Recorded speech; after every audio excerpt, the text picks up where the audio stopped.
babaeng Michelle ang pangalan sa loob ng kusina. Siya ang reyna ng kalangitan, harina at pampalasa ang kaniyang gamit.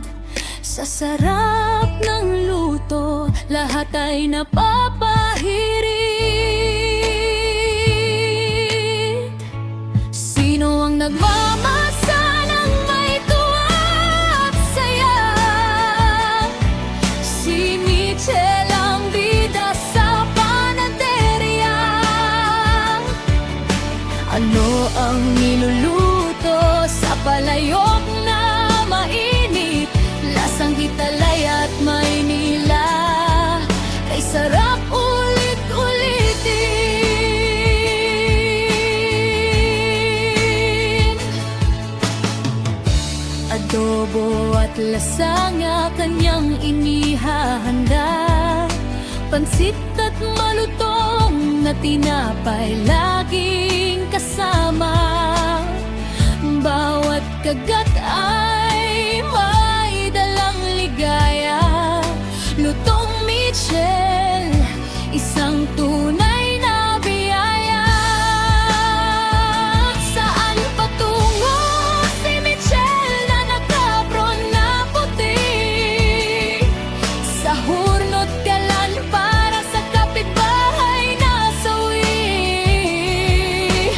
Bakit mahal natin ang kanyang mga luto?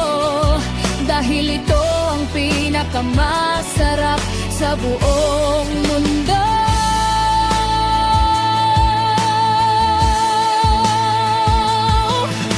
Mula sa linamnam ng kanin hanggang bango ng trigo, busog ang tiyan pati puso ay magbabago kapag namoy ang halimuyak sa daan.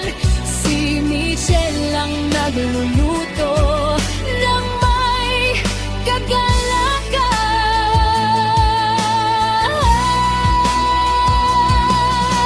Sino ang reyna ng bawat timpla at lasa? Si Michelle na may pagmamahal sa bawat gawa. Gusto mo pa ba? O tama na muna sa limutan ng dieta, Michelle, maghain ka pa.